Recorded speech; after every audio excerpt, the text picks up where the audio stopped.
Right. I was waiting for like when you do Zoom, I was waiting for like the little fucking Skynet voice to be like, recording your call. Yeah.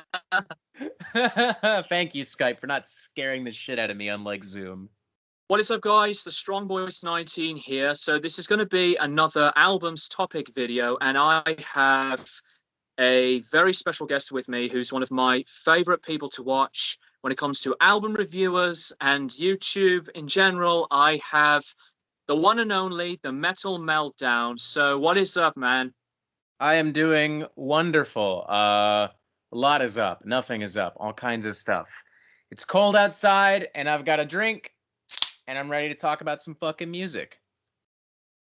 Yes. So both of us, for this video, we're going to talk about albums that we think are overhated, that we do defend, that we either like or love, and our picks are going to be very different for each other. But at the end of the day, guys, we have our own opinions. So if you have a list of your own, please put them in the comments down below, and why. Why do you like these albums that either the critics or anybody else you know just don't like the albums that you like whatsoever? So this is all going to be in no particular order, and we're going to go into our opinions with our choices. So I am going to let the Metal Meltdown select his first pick.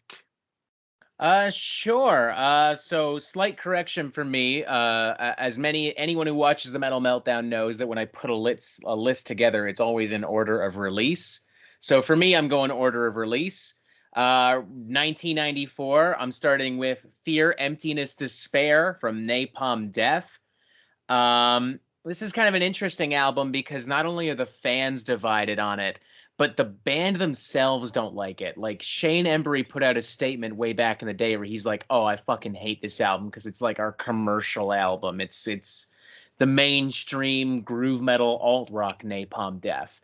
And that's true. There are definitely there's groovier riffs, there's some different melodies and guitar tones on this record.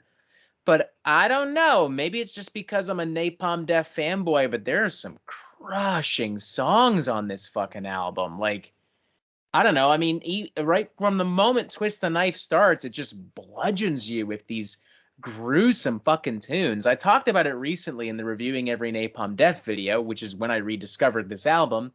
And I was just like, yeah, I don't understand the hate at all for this fucking thing. Like, it's not their best album, but anyone arguing it's their worst is just full of fucking shit, in my opinion.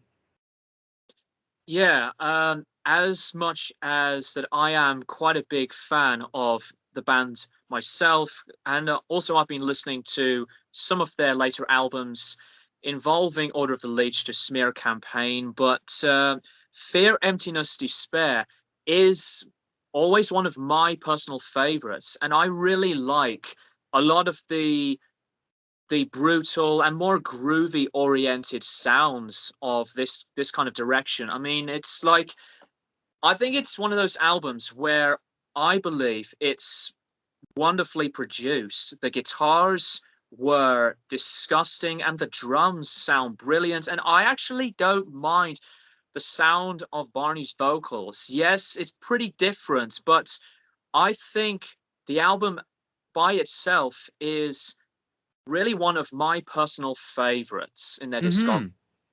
Mm-hmm. It's I could understand the argument if we were talking about something like Diatribes or some of the other 90s records, because it's like, all right, sure, we're definitely leaning closer to like more mainstream radio friendly groove metal, arguably. But in the case of Fear, Emptiness, Despair, I'm like, I'm sorry, guys, I'm not there with you. I think this kind of slaps. I think in that Napalm Death video, I remember saying this is like the groovier cousin of Utopia Banished, and I ended up giving this record like a 4 out of 5, if I'm not mistaken. It's just a great record, man, from start to finish. I'll concede I might be biased. I'm a Napalm Death fanboy. Scum is one of those like life-changing lightning in a bottle records and moments for me. C'est la vie. I dig it. Come at me. I don't care. I'll Yeah, sit here. I'll sit here and I'll fucking drink and I'll jam the record. Whatever. Who cares? Yeah, and yet alone we just have the balls to say whatever we want. And I was watching your video on the discography, and funnily enough, that it was Utilitarian that I have first discovered. Yeah. This is a really good record. But for Fear, Emptiness, Despair is an album that I have no issues with whatsoever. I really like Utilitarian. That's a good record as well. That was probably one of the first Napalm Death records I came to know after listening to like Scum and Harmony Corruption and the really early shit. Especially because right around that time they did a big North American tour with Cannibal Corpse, Immolation, and Beyond Creation, which is like one of the best fucking concerts I ever went to in my life. I was like maybe 19 years old and I got fucking destroyed there. Oh my God. Fucking incredible night. Yeah, sounded like a blast. So Fear, Emptiness, Despair is your first pick. And speaking of albums that I think are overhated, this is totally the opposite on my first choice for metal in general. So for those of you that know me for quite a while now, I have decided to review some of the albums from this band, which I will promise you guys I will go back to these guys. But this record is Oasis with Standing on the Shoulder of Giants. Now, yeah. A very interesting choice right off the bat. I'm curious to hear what you got to say. Yeah, I know. So this album is totally opposite, as I've said. But anyways, a lot of Oasis fans did not like this album when it came out and still don't care for this album to this day. I actually think it's one of my personal favorite Oasis albums. And say what you say about this band, guys, but as much as I am quite a big fan, I will say they are very overrated because really they're not the greatest band of all time. But needless to say that Standing on the Shoulder of Giants is very experimental. This was when Noel Gallagher has decided to make this as like a modern day Beatles. And there are some really experimental stuff on this record involving some psychedelia inspired stuff to tape loops and so many different stuff on this album, especially like Go Let It Out and Who Feels Love and Gas Panic, which is one of my personal favorite Oasis songs, as well as Go Let It Out. Some other really underrated tracks on this album that I love. I love Little James too. I Can See a Liar and Roll It Over. But Noel at this point was going through a cocaine addiction. And then 11 years after this album's release, he really disregards this album. He just was not happy with the way this album was made. But needless to say, I did not know that at all. Wow. Yeah. Sorry to interrupt. I didn't even know that. That's kind of fascinating. Yeah, Oasis they're a band I've never liked per se. I've always kind of admired them from a distance. Memes, Wonderwall. But that album, I don't know. I admire that album because it's got more of a psychedelic acid rock, prog rock kind of vibe to it. Definitely going for that late 60s Beatles kind of energy and ingenuity. Yeah. So I actually will pick this album above Be Here Now because with Be Here Now, as much as I think it's a very good album, it's way too bloated, and especially the awful overproduction.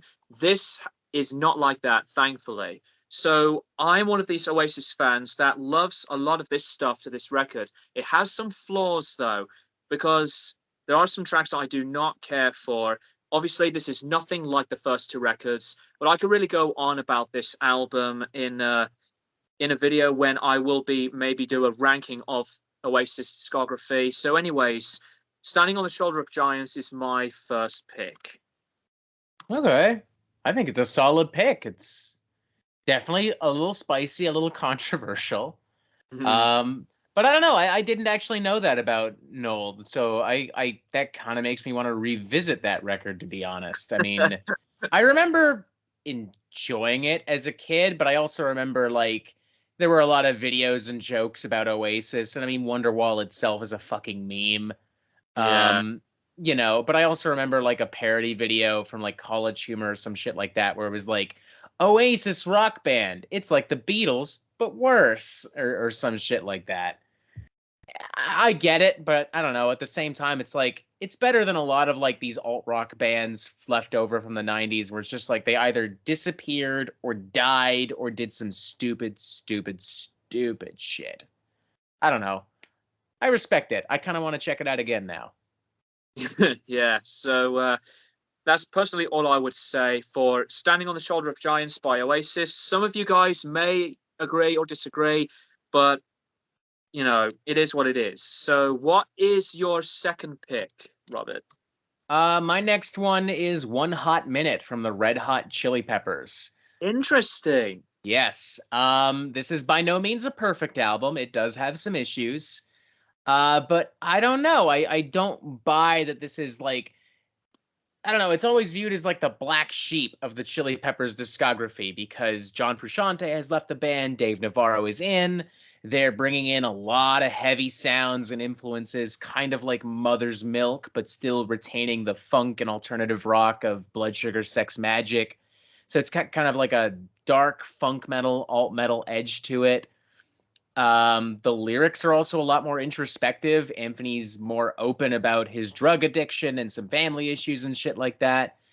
And I really admire it. I admire how bold it is. I admire how brave it is. And I think there are some legit, really catchy songs. I mean, all these years later, Aeroplane is stuck further in my brain than anything off of fucking Californication or even anything off of the last couple albums Chili Peppers have done, like the Getaway and I'm With You. I think the other one was called. It's where they got the album cover has like a little pill and there's like a fly on it. I remember liking maybe 2 or 3 songs off that album, and that was it. I don't know. It's not an amazing record. Again, it's got some flaws. Dave Navarro is not my first choice to replace John Frusciante. He's more of a straightforward kind of hard rock guitarist, and it just doesn't really vibe with the Chili Peppers. But warts and all, I think it's got some really interesting and unique little jams that I would highly recommend to anyone looking for something a little different from the usual funk rock, alt rock brew that the Chili Peppers is known for. So I really do like quite a lot of the Red Hot Chili Peppers because they were one of those other first bands outside of metal that I really do dig. But I think One Hot Minute, as you said, it does have some moments. But for me, I am always more onto the fan when Frusciante used to be in the band. But I actually think that some tracks on One Hot Minute are really good, and like you said about Aeroplane, I used to see the music video a lot of times, and I thought that's a very good track with its that song that super funky, thick, hearty bass line with that soaring melody. Even some of Dave's like more straightforward hard rock riffs are pretty solid in that cut. You know, it's one of that's like the one song on that album where it's like, you know what, all the stars align. Even Dave Navarro seems to be fitting in. Yeah, so I think that Red Hot Chili Peppers at that point were at like a bit of a not a downward spiral, but it's a bit of like a different kind of vein. I mean, it's nothing like Blood Sugar Sex Magic or even like Stadium Arcadium, but I think One Hot Minute is a record that I agree. It's pretty much overhated. It's something that I do appreciate for what it is. So there you go. And going back to what you said, actually, like I think that's part of the reason why it was so heavily hated is that it wasn't Blood Sugar Sex Magic. I mean, that was a huge record for the band. I mean, tons of hit singles. They'd been around for 10 years, but that was easily the biggest thing they'd made to date. And I think because of that record, you know, there's an entire audience of people that wasn't aware of some of the weirder, more avant-garde material they were putting out in the 80s, where they were straight up doing like hip hop and experimental funk rock and shit like that. So something like One Hot Minute, which is a little bit darker, a little heavier sonically, and a little bit more experimental, is suddenly a little bit too much for an audience that is still humming to Under the Bridge. You know what I mean? Like, and it's a shame because I think there's some really solid jams on there. Yeah, I do agree. But for me, as a bit of a Chili Peppers fan, though I always prefer Mr. Bungle over Chili Peppers, but I think Chili Peppers when Frusciante was with the band, that's where they're at their peak. And not that's almost not even a fair comparison. I mean, Mr. Bungle is like, but, woo, so much good shit. yeah, I know. I do love these guys very much. So anyway, the next album onto my list. This is another album that has been really divided because a lot of people do not care for this as much as the eponymous legendary debut album from one of my favorite bands of all time. That is Second Coming by the Stone Roses. So, the Stone Roses, when they hit themselves with attention on the first album with songs like Waterfall, I Wanna Be Adored, She Bangs the Drums, and even Fool's Gold, and especially in the Manchester scene, the Stone Roses were like really, really influential for that first album. But this record, this is totally not what the fans were expecting. At this point, they went through a lot of lawsuits involving their piece of shit manager at the time, thinking that he owns more money than the rest of the band. The music on this album is, according to instrumental wise, it's a lot more blues inspired, funky kind of sounds, and Ian Brown and John Squire were not getting along whatsoever. But I think this is what I would say is one of the most underrated albums that I've ever listened to. The production is absolutely great.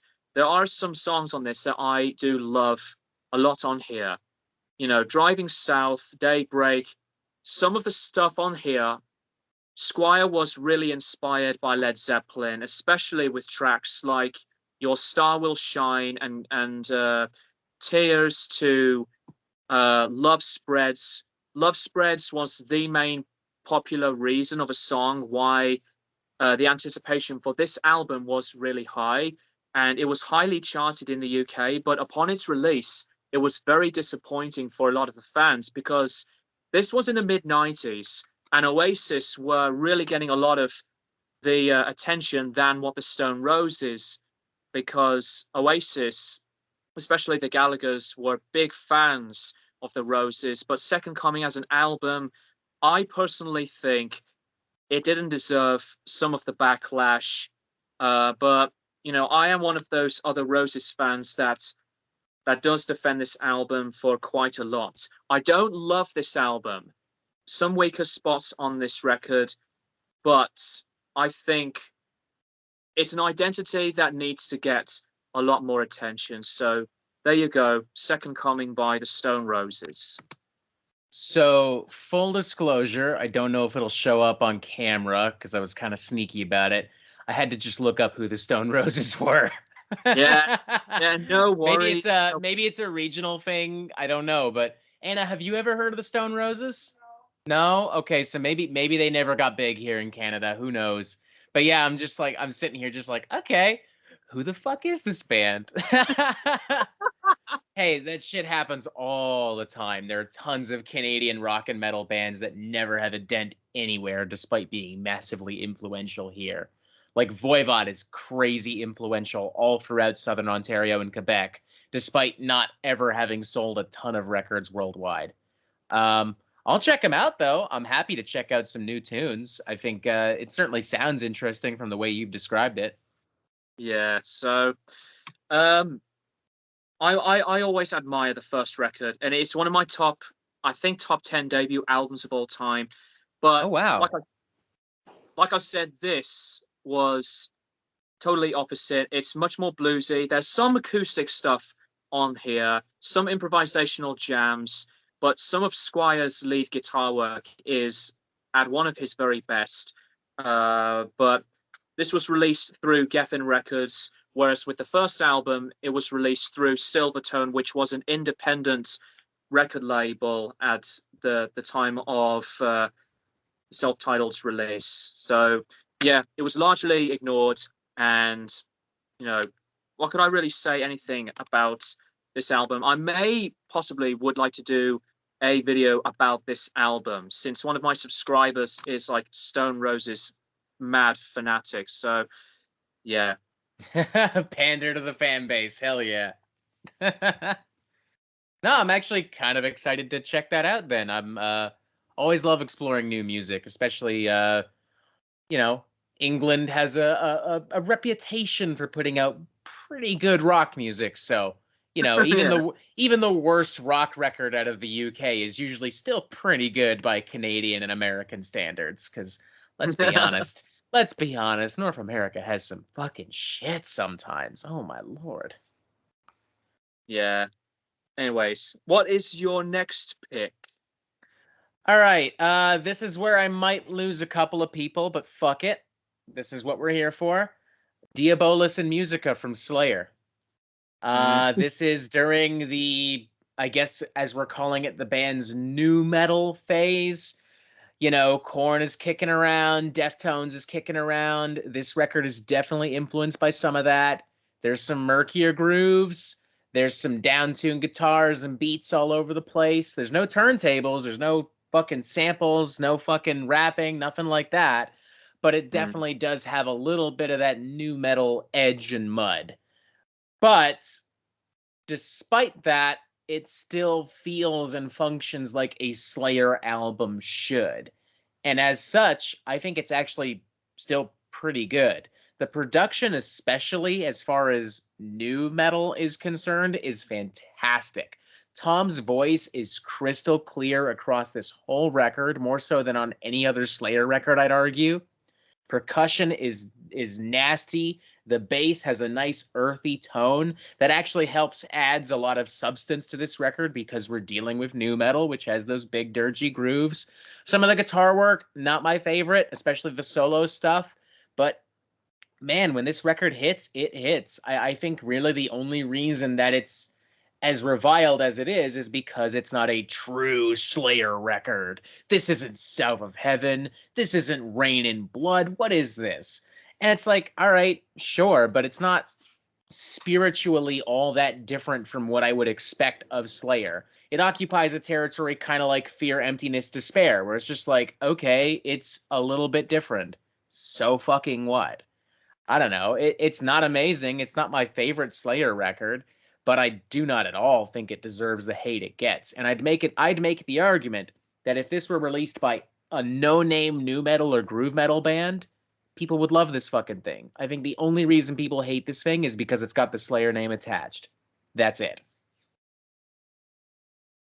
So with that album, as much as I really like Slayer, well, for me, from the earlier era to at that point, so from Show No Mercy, I think from that album all the way to Divine Intervention, that was when, in my opinion, Slayer were at their peak. I mean, Rain in Blood and South of Heaven and even Seasons in the Abyss, like one of the best examples into that kind of era for thrash and metal music of all time. But for the trend onto the new metal spectrum, I have a bit of a love and hate relationship with that album. So it's not because it doesn't sound like the previous records.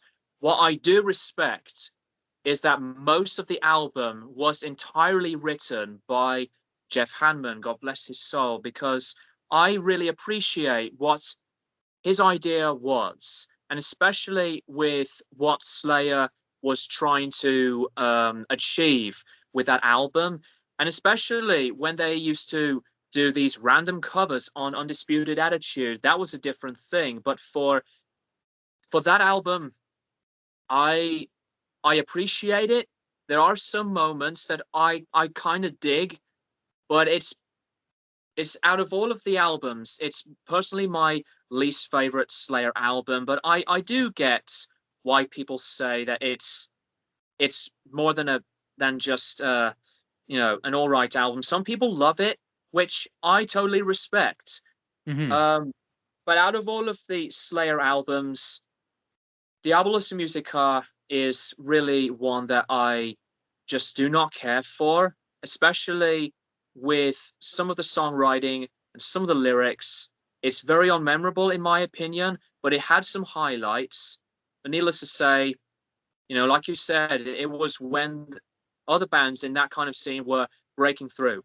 Even Slipknot to Cold Chamber and Disturbed, and as well as Snot and many other bands that were really growing. But yeah, the album is just, to me, a very average record for me. Totally fair. And just to be clear to everyone listening, this is not me arguing it's a masterpiece, because it's not. This is, I do not own this on vinyl. I will very likely never own this on vinyl. But the idea that this is like the worst thing ever created, I'm sorry, but that's just not true. I honestly think that some of the last records Slayer made, like Repentless especially, I think Repentless is way worse than Diabolus. Like, Repentless just feels like a band going through the motions. It's not Slayer with an S, it's Slayer with a $sign. Like, they're just making this because it's an obligation. But this, it's more so like, all right, let's try this new metal thing out and see what happens. And ironically, God Hates Us All would go on to have more or less the same kind of energy, and it's not seen in the same light at all, despite arguably having a much more visible new metal presence. Like, the song Bloodlines could have easily been on one of the more radio-friendly Slipknot records. Easily. Same thing with Disciple. That's like a straight-up, almost metalcore breakdown being used as the chorus. Like, I don't know, shoot me. Like, I don't understand why Diabolus and Musica gets the hate, but God Hates Us All doesn't. It makes no sense to me. Yeah, so with many later albums from Slayer, God Hates Us All is a record that I don't mind. Again, has moments, not one of my favorite Slayer albums, but I personally think that Divine Intervention is the last great Slayer album. It's always one of my favorites. So you're not wrong there, because after that it's kind of like like, it's just like, there's not a single album post Divine Intervention that I would give higher than like a 3, maybe. Yeah. So my next choice, the next album in my list, speaking of one of the bands you have mentioned into that era of metal music, my next album is Deftones with Saturday Night Wrist. Oh, interesting. Yes. Okay. This was the era where I discovered the band through many music videos, especially on the earlier albums. But Saturday Night Wrist, I can see why so many fans pick this as the least favorite. But I'm one of these people that would really defend this album. And at the same time, I would actually pick Gore as my least favorite in the Deftones discography. So Saturday Night Wrist does have, I think, some really, really good stuff on this record. The production is glorious. And I remember discovering the band through some music videos on this album's era, like Hole in the Earth and Mine, which is one of my favorite Deftones songs of all time. Rapture is really good. I really like Beware and some of the later tracks. There were moments, especially like on Pink Cell Phone, where it's like the most anti sound of a Deftones track. I do not like that track personally. It's it's just off the rails with me, but there's a lot of melody onto this record that I like, and even Chino's vocals to me are at one of his best. And some of the songs on here really don't get a lot of the credit. Although I am a big fan of Ohms to Around the Fur and even White Pony, which is one of my favorite albums of all time, this album, I really enjoy this every time. So there's not really anything bad surrounding this album, but Saturday Night Wrist, I can see that some fans say it's unmemorable. It doesn't sound like the earlier or later stuff whatsoever. But I think they were maturing at this point. So Saturday Night Wrist by Deftones is my next pick. I think that's a solid pick. I really like that album. Deftones is one of those bands that, in my opinion, doesn't really have a bad album. Definitely some better than others. Saturday Night Wrist is interesting, though, because it's got some really weird angular songwriting, but a lot of like crisp, bright, spacey melodies. Chino vocally, that's one of his best records. That and Koi no Yoken, I would say. It's been a while since I've really listened to Saturday Night Wrist, mind you, but it's always been a record that I've enjoyed on both a casual and an intimate level. Like, it's one that I've been looking for on vinyl. That and the aforementioned Koi no Yoken. White Pony, for some reason, actually never resonated with me. I don't even know why. I wish I had an explanation, but I don't. But yeah, I really enjoy Saturday Night Wrist. I think I'm definitely going to have to go look for that on vinyl when we head out later, Anna? Yeah. Are we going to head out that way, come to think of it? Yeah, we can. We probably will. We're discussing what we're doing after this. Yeah, I like Saturday Night Wrist. It's a good fucking record. Really good choice. Yeah.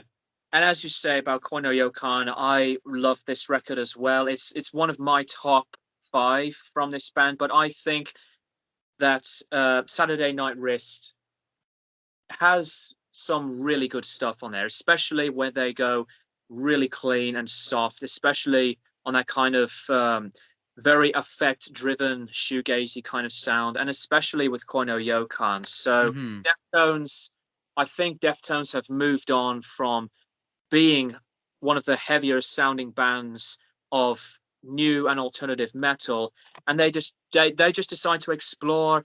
And guys, this album is not that bad. So yeah. They grew up. Maturing is the perfect word for it, you know.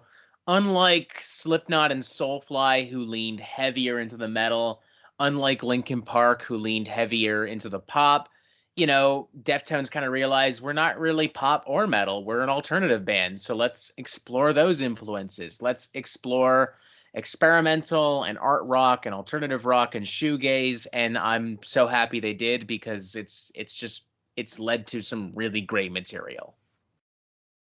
Yeah, I absolutely agree. And they've been one of my favorite bands of all time. And as much as I have ranked Ohms as my personal favorite album of 2020, I think when the band go in different directions, I really appreciate the differences and the diversity from, I think, one of the best modern bands out of music history to really explore. So yeah, what is your next pick? So this is another choice that might piss some people off. I'm pretty good at that, so whatever. This is the Grand Declaration of War. This is the sophomore studio album from Norwegian black metal legends, pioneers, veterans, Mayhem. I don't think I need to explain why any album from Mayhem would be controversial. They are Mayhem after all. But this album in particular, you know, it comes a few years after the debut, which is loaded with scandal and murder and tons of weird Nazi edgy bullshit that we could spend literally an entire video dissecting, regardless of your stance on the matter. And instead of being a more straightforward kind of black metal record, this one has some more avant-garde rhythms and passages. The guitar playing, the percussion is a little bit more technical. There's some weirder production on this that from a distance has more in common with maybe Gore Guts or some weird kind of angular dissonant death metal, as opposed to, you know, Mayhem. And that kind of rubbed people the wrong way back in the day. Nowadays, there's a little bit more appreciation for this album.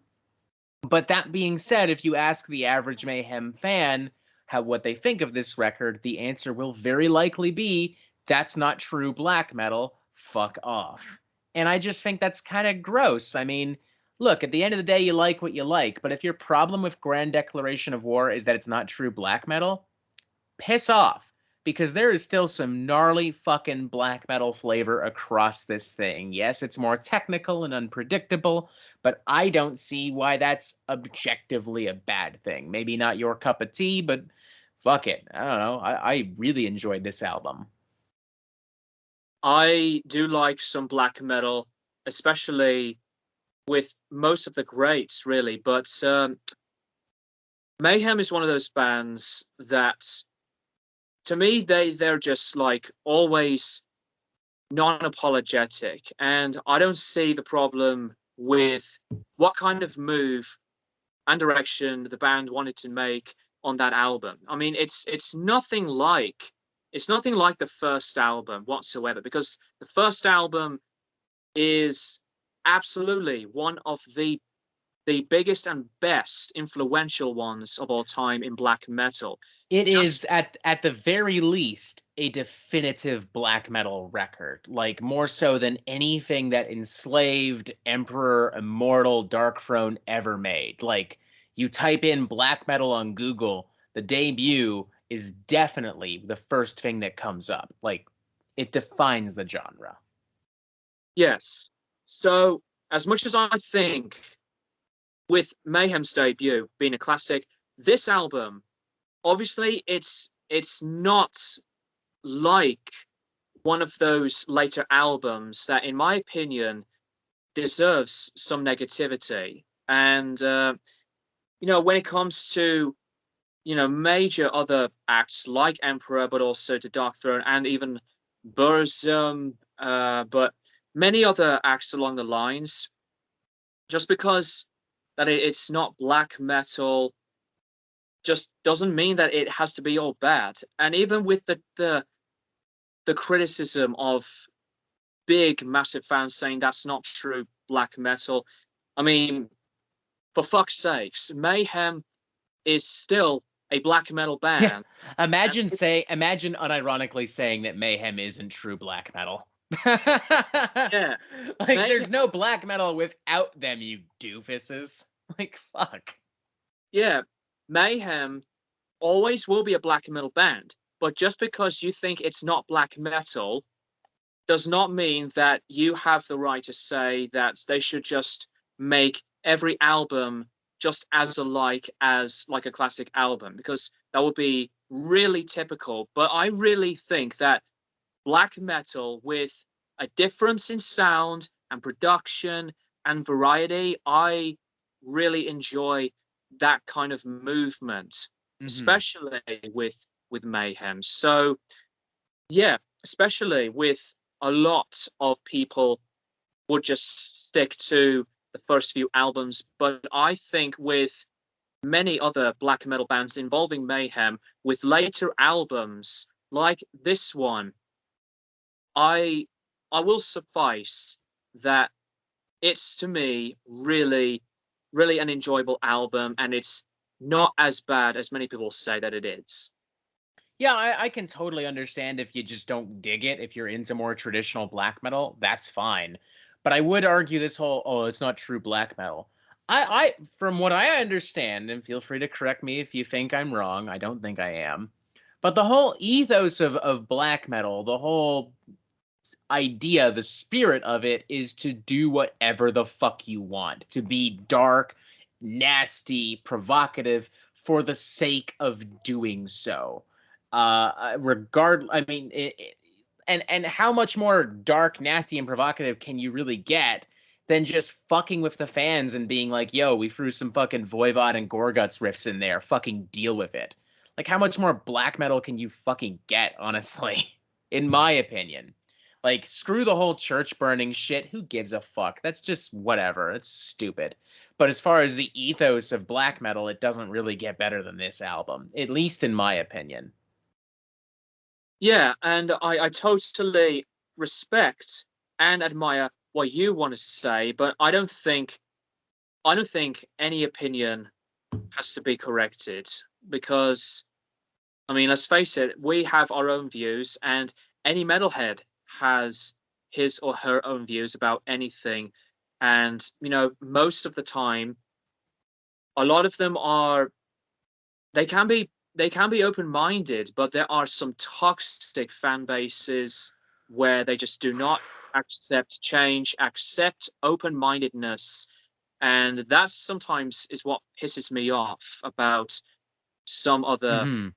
other kind of behavior when it comes to a band experimenting. And especially like with Slayer and many different bands, that they are more inspired about other things instead of just one genre only.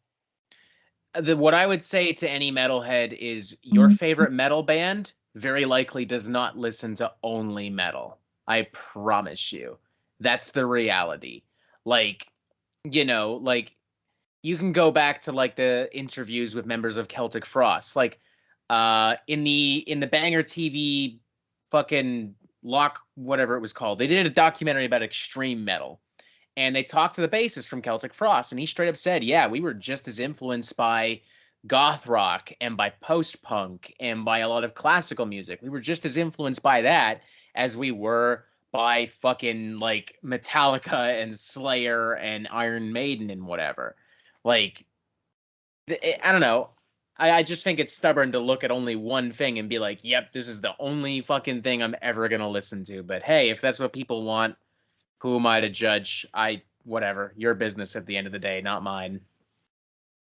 Yeah, absolutely great points there. I look forward to having black metal nerds just rip me a new asshole for daring to speak ill of them just now.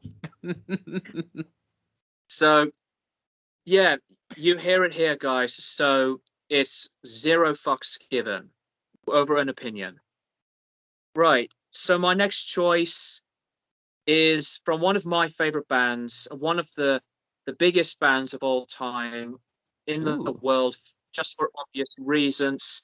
Um, well, as much as highly influential as Black Sabbath, just the biggest selling metal band You're of all scaring me. time. You're starting to scare me. Which album is Well, it? well, it may be a record that you would agree or disagree with, but I defend this record. The next album I will put in is Load with Metallica. So I don't know what your words are going to be later on, but actually, since that I am a fan of some other genres involving blues and hard rock, just because that Metallica decides to do this, and even with what I think is the weaker album, Reload, does not mean that Metallica should just stick to one genre. I mean, the black metal made them a household name, one of the biggest selling albums of all time. As much as I really like that album, and speaking of Metallica, I promise you guys, I will start doing my reviews on each of their albums. But with Load, I'll just make it quick and brief. This album is one of my favorites. Yes, it's long. It is bloated. It's 79 minutes, but there were some of my favorite Metallica songs on this album. I really like some of the stuff on this album that can be full of blues and a bit of like a trippy kind of vibe, especially like 2 by 4 and The Outlaw Torn, Until It Sleeps. King Nothing, I absolutely love that song. Bleeding Me, I really enjoy that one very, very much. And Ronnie can put some people off, but I think that's a really good one. I know Mama Said has been very divided for being a country song. I get its personal reasons, but there were some weaker songs on this. I'm not a fan of Poor Twisted Me and Wasting My Hate. Those kinds of songs, they're very filler. But I think Load is really well produced as well. And I think some of the guitar riffs on this album are very catchy. Some of the times on this album that it's really memorable. But since Metallica have been really changing so many times from this album and Reload, and obviously with Saint Anger, Load was a record that I had mixed emotions about, but over time, I really start to appreciate this album. And I think this is their most underrated album in their discography. So there you go. Load by Metallica.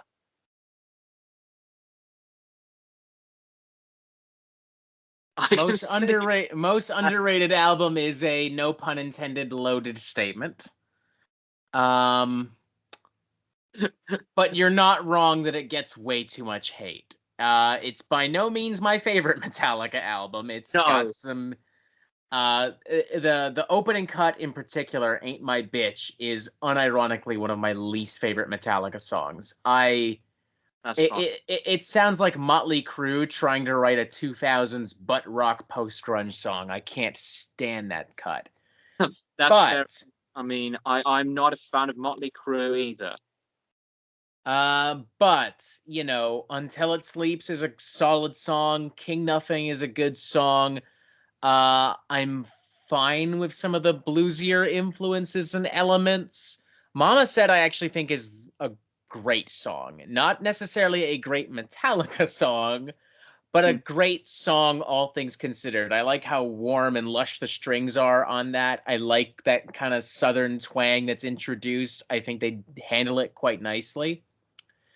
My big problem with that, and this kind of extends to Reload as well, is that there's no reason why this couldn't have been one album. There's so much bloat and fat across both Load and Reload, and there's no reason why you couldn't have just sandwiched both of them into one digestible 50-minute hard rock post-grunge butt metal sandwich. No reason whatsoever. And to be fair, this is a problem that most double albums, or I guess as this technically is, this is a problem a lot of double albums have, like even Use Your Illusion. I love Guns N' Roses. That didn't need to be 2 albums. End of story. But for what it's worth, I think Load is filled with some interesting jams. I respect and admire Metallica's desire to do something different and to capitalize on the mainstream success of the Black Album.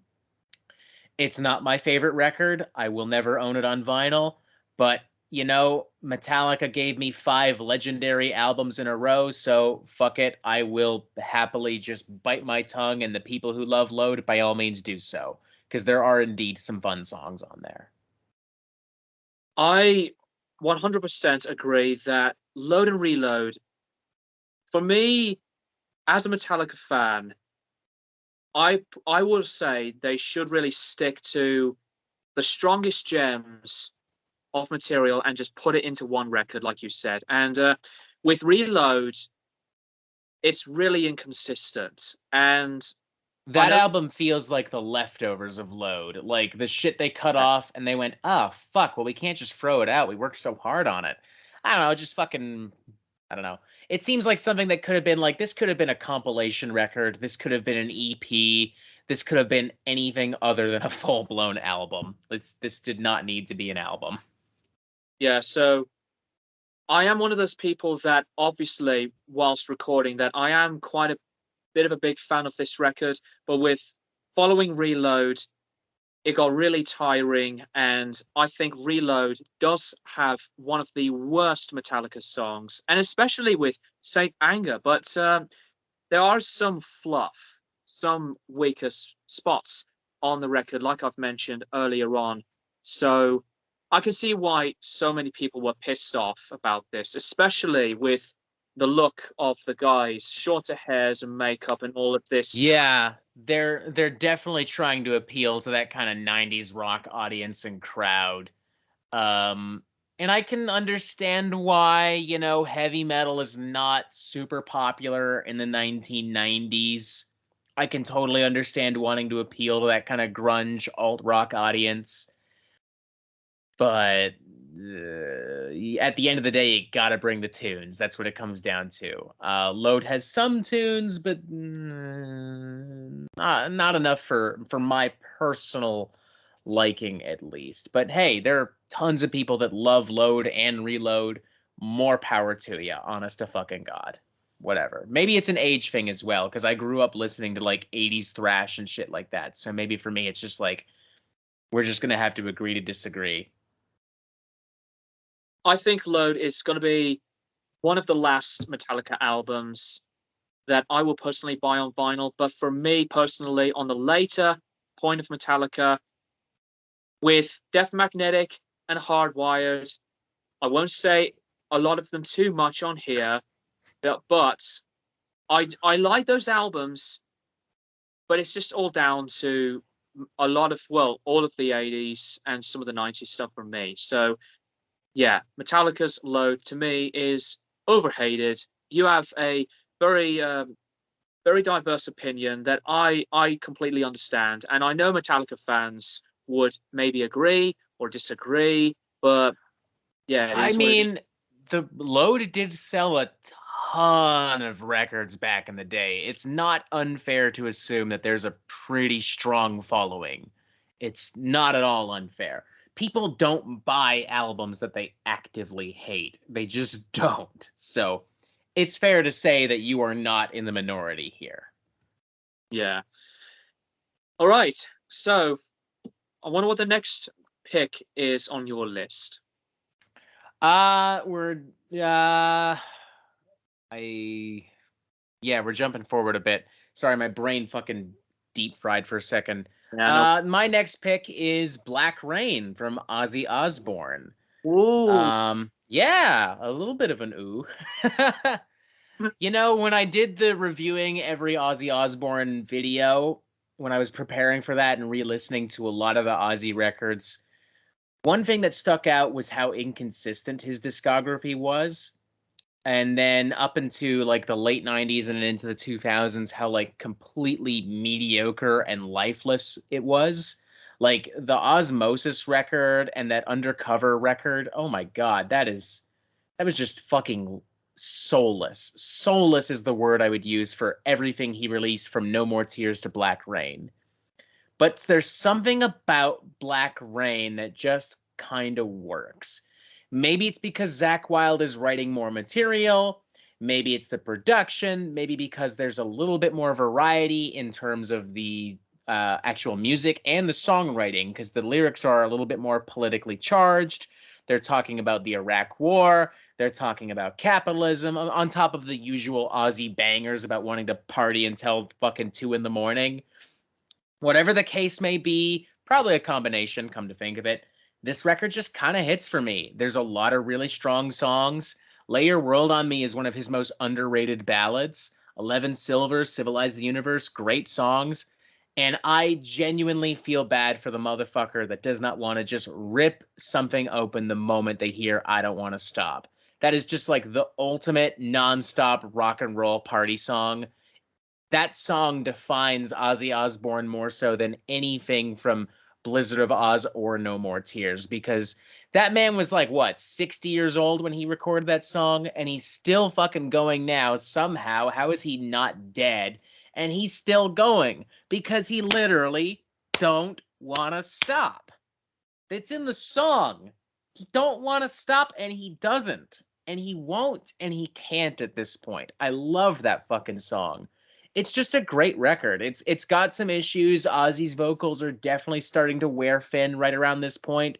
There were already issues long before Black Rain, and they are more noticeable under the more, I want to say, processed production of Black Rain. I think this is the last record he did officially with Zakk Wylde as well. But I don't know, man. For better or for worse, I think this record is full of some legitimately fun and weirdly intelligent songs.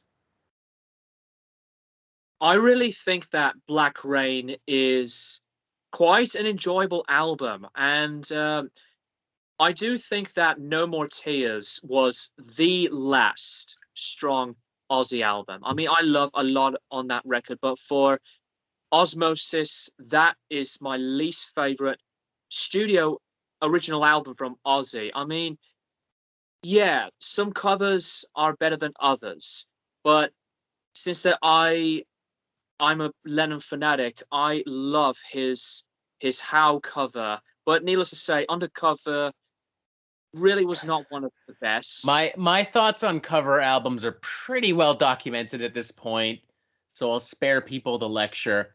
I will just say that listening to Undercover just was like major karaoke vibes for me. Just like an old man sitting at a fucking shitty dive bar on a Tuesday night doing Beatles and Fleetwood Mac karaoke. That's all I could think of. Just like, this is sad. Someone call his fucking grandkids and get them to pick him up. This is bad. Yeah, there are way stronger legendary covers, but Undercover. Now we're going off topic a bit, but Undercover, it feels like more background music with, like you said, the karaoke thing. But for Black Rain, I like that album quite a bit. I think that this record is the best one for some of the oomph that some of the heavy riffs that Zach Wilde did on that album that I really like. I think some of his riffs on Black Rain are really good. And It's some of the best of his career, if we're being honest. Like with Black Label Society, he tends to just kind of trudge out the same sludgy mid-tempo biker rock jams over and over and over. But with Black Rain, there's a lot more variety. Again, musically and lyrically. You really do get the idea that somebody really lit a fire under both his ass and Ozzy's ass for this record. It's of Ozzy's modern material. It's weird to say modern because it's like 14 years old, but of his modern material, it's probably his best record in my opinion, or at least his most consistent. yeah, I find Black Rain, yeah, did have some issues. The production I have a bit of an issue with. It's not as natural sounding, and especially on Ozzy's voice, where it's kind of like processed in a way. You know, some people bitched about Ozzy's voice, like on the 13 record, but I just don't really mind it. But with Black Rain's own identity, I quite dig it. It's not great. It's not bad. It's far from being, you know, one of his weakest. But Black Rain, I really respect the record. Some ballads I am not keen on, and a few other menacing and heavy traditional sounding songs. But it's a pretty consistent album lyrically, and especially where it has some pretty heartfelt moments for lyrics. I mean, honestly, Lay Your World on Me is just a really well-written ballad. It's not about him moaning to some girl about how he fucking loves her. It's this ballad where he kind of opens his heart to his wife and to his family, and he says, you know what? I haven't been there for you, and that's not your fault. That's my fault. I fucked up. It's rare to see that kind of emotional honesty in any ballad, let alone one from an aging celebrity rock star. Like it's genuinely quite moving. Even with his vocals in the state that they are, it's a pretty strong cut. Like I would go as far as to argue alongside I Don't Want to Stop, it might be one of my favorite Ozzy cuts straight up. Yeah, I mean after this, you know, Scream is fine, Ordinary Man is fine, whatever. We'll see if he makes another album. He apparently has one already with like Duff McKagan and Robert Trujillo and Chad Smith and the Post Malone producer. Good for him. Whatever. We'll see. He's not going to top Black Rain, at least not as far as this modern era is concerned. Yeah, fair enough. Fair enough. So, yeah, as much as I am like a big fanatic of Black Sabbath, I think Ozzy's stuff, while it has some slumps, Black Rain is not really one of them for me. In like, it's not an album that's like bad, as what I was meant to say, but Black Rain is enjoyable. So, to my next pick, another band that you and some other viewers here are like never been a fan of whatsoever, but since yeah, I know. Since this band is like for me not the best in prog metal because I am more of a big fanatic of Mastodon, for me being my favorite progressive band, metal band of all time, in my opinion. Whoa, wait. Yeah. Is your choice Crack the Sky? No, I mean like in the favorite sense, my favorite prog metal band of Mastodon. So I was about to say, who the fuck hates Crack the Sky? What the fuck? No, I mean, I was gonna say, for favorites, my personal favorite is Mastodon. So okay, my apologies. My brain jumped to conclusions. Yeah, no worries. But really, the band here into the list is Dream Theater with Falling Into Infinity. I know.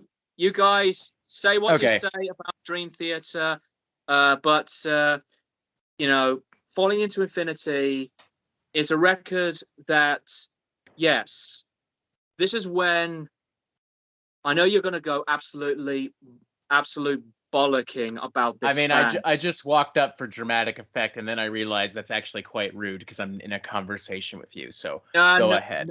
That's fine. That's totally fine. And guys, I've made that mistake of putting out Mastodon when I was going to say that my favorite prog metal band is Mastodon. So I fucked up there. So yeah, but Falling Into Infinity, this album, some moments where they do sound quite commercial. It's nothing like Images and Words or Awake, but some of the lyrics on this album are like an attack on the music industry, especially like Burning My Soul.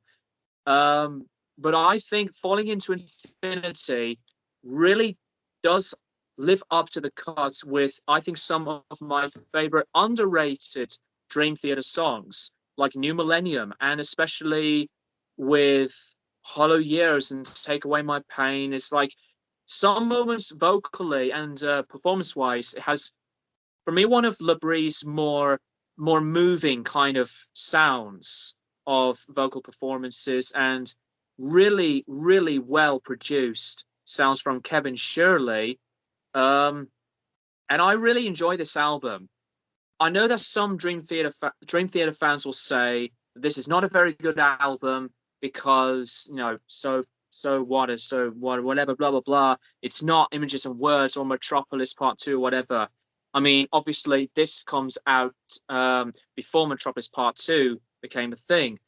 Well, I think Falling Into Infinity, besides the really not an artistic look of cover art done by Storm Thorgerson of Hypnosis, who's obviously responsible for covers for Pink Floyd and the Mars Volta, etc.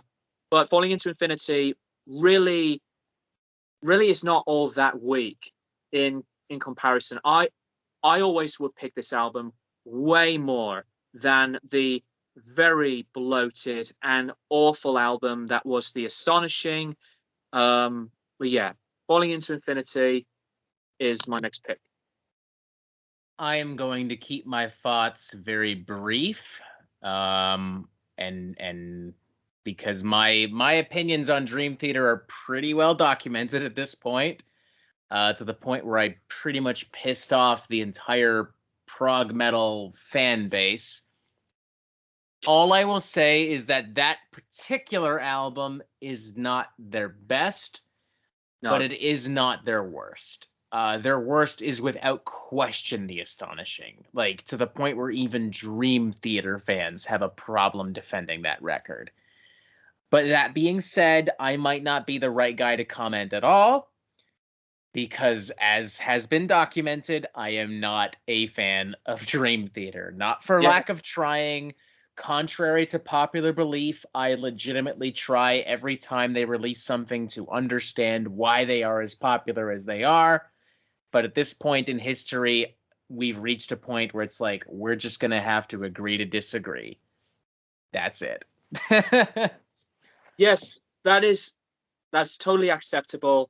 And didn't mean to make you make a sudden heart attack of the misunderstanding on Mastodon. So I've cocked Oh my. no, it's all good. My whole thing was that like it's because like overhated albums. My first thought was like, wait, is this a controversial take? Do people hate Crack the Sky? Like that's like my all-time favorite prog metal record. Like there. Oh, Oh my lord. That and Pelagial from the Ocean, like best prog metal records of all time. Fucking incredible. yeah. I mean, when I'll be going back to Mastodon with the review for Crack the Sky, I will go so long as much as I want to make my review go with how many times I have adored this album and will talk about it so many times because this is to me my favorite prog metal album of all time. It's one of my top 10 albums of all time. And Same here. Same here. yeah, so there you go. By the way, guys, signed by Bill Kelleher. Oh shit. Hell yeah. I think I had an autographed CD years ago, but I might have sold it, to be honest. But before someone lynches me, I do still have some autographed vinyl. I think specifically I've got the Hunter signed and I've got Remission signed as well, if I'm not mistaken. Ooh, that record. That's a brilliant record. Mm-hmm. Okay, so after the Mastodon moment there, I wonder what your next pick is. All right, so if I haven't pissed anyone off already, I'm definitely going to with these next couple of picks. This next one is quite possibly one of the most reviled metal records of all time, to the point where even Metallica's most diehard fans have a real hard time defending this, as do Lou Reed's most diehard fans. I think by now you know what I'm talking about. It's fucking Lulu. Let me be clear. Put away your torches and pitchforks. Let me be clear. This is not a great record. It has a lot of problems. Yeah. But with all due respect, this gets way too much hate than it deserves. Like, I feel like the main issue is that a lot of Metallica fans went into this expecting Master of Puppets Part 2. Why? Because that's how Metallica fans approach every fucking record. That's why. Right. And and you know, this is on Lou Reed fans as well, because they were expecting some fucking Velvet Underground shit, but with metal riffs. That's not what happened. What we got instead was a very raw, ambitious, angular, and ugly record about a German ballerina who is mentally and physically being tortured and torturing herself for her art. And it's very intense, very emotional. It's very perverse and awkward and clumsy at times. But that's also kind of the point. Like, a story like this, penned by Lou Reed, was never going to be pretty. It was never going to be polished. It was never going to be fun, like, say, the Black Album. It just fucking wasn't. And I think in viewing it as a story, in viewing it as something as raw and as emotional as it's intended to be, it's actually kind of beautiful. Like, there's a perfection to its imperfection that is almost impossible to look away from, particularly with tracks like Pumping Blood, you know, the closing track Junior Dead, which is unironically one of the best things Lou Reed or Metallica have ever made. Even Dragon has some really amazing kind of like super angular avant-garde thrash riffery with Lou Reed's spoken word poetry and rambling. There's some stupid shit on the record. I'm well aware of Iced Honey. I'm well aware of Small Town Girl and like I'm the table and all that fucking shit. They're all memes and they deserve to be memes. But everything else on that record, honestly, it's kind of amazing. Not perfect, not even good, but amazing and hard not to admire from an artistic standpoint. I do think that Lulu had some moments where it's obviously notorious because of how bad the vocals and sound of music was like at that point of its release. I mean, I was really unfamiliar with Lou Reed, and I was like trashing the shit out of this move for Metallica because I was a fan of Metallica, but yet alone, as I discover many other artists, I really got comfortable with Lou Reed, and I really like some of his own solo stuff. But I was a fan of the Velvet Underground since more than a couple of years now, and the more I thought about being a fan of Reed and Velvet Underground, it's a different story. I mean, Lou Reed was more of like an avant-garde, really poetic and sometimes provocative type of lyricist. And especially with the controversy and hate that the Velvet Underground did receive when they first broke out, with lackluster sales and a lot of hate reviews from people, especially when many other big bands were becoming, successful than ever, like the Beatles and the Stones, and loads of people just do not like the Velvet Underground. But onto Lulu. I am one of the people that I respect the record. Yet alone, I still think it's an awful record. I have heard worse. There are worse records than Lulu, but I think some moments of the album where I can appreciate it. I mean, Junior Dad, not gonna lie, is like It's a really moving song. Like there's yeah, a simplicity to it that is just kind of jarring. yeah, I was gonna say, especially with that frail type of state of reeds and with that beautiful, long, droning Mm-hmm. instrumentation. I mean, And keep in mind, this is the last album Lou Reed worked on while he was alive. And he's quoted as saying that he put like 100% into this, and this is his favorite record he ever worked on. Like, yeah, like he died for this record, man. I mean, maybe that's an exaggeration, but this was still the last record he worked on, and you kind of can hear like he's really struggling on some of these cuts, and maybe it's his age, or maybe it's just because he's so deeply connected, or it's both. Either way, it just goes to show there's a level of honesty to this record that you don't necessarily get from a lot of other metal bands releasing metal at the time. And I think what really hurt Metallica is that as bad as Saint Anger was, it still sold a shitload. Like it's sold millions upon millions of copies and still does to this day. And around the early 2010s, late 2000s, Slayer reunites with Dave Lombardo, Anthrax reunites with Joey Belladonna, Megadeth puts out Endgame and United Abominations. Testament, Overkill are finally getting their shit together again. Thrash metal's really starting to come back. And this is without even mentioning like Municipal Waste and Evil, who are starting to put out some solid records as well. And then in comes Metallica, arguably the definitive thrash metal band, arguably the definitive metal band, making a fucking avant-garde record. Like, I think it was just too much for thrash fans to swallow at the end of the day. I think this would have been better if Lou Reed had released this as his own record and he said it was influenced by metal. I think it would have gone down a lot better. yeah. As I was thinking about this, I believe that I've read somewhere that I think after recording Junior Dad, I think either it was either Kirk or Lars or both, or I forgot.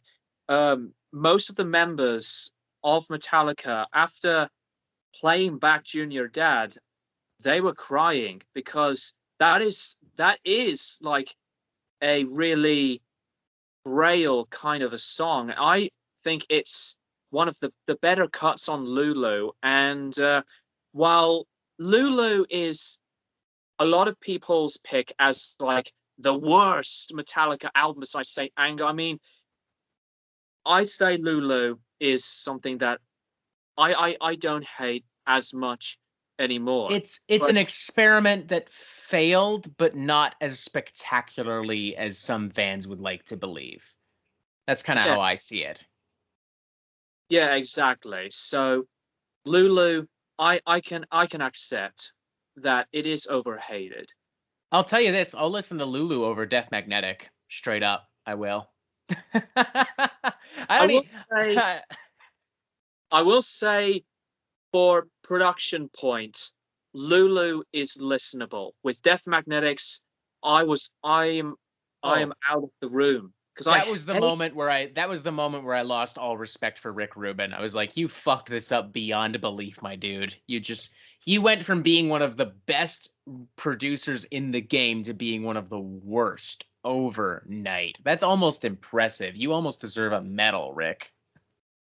The Yeah, Presidential Medal of Freedom. I don't fucking know. yeah, it's a big shame because the production on Magnetic is atrocious, and I will save my thoughts about that album's production.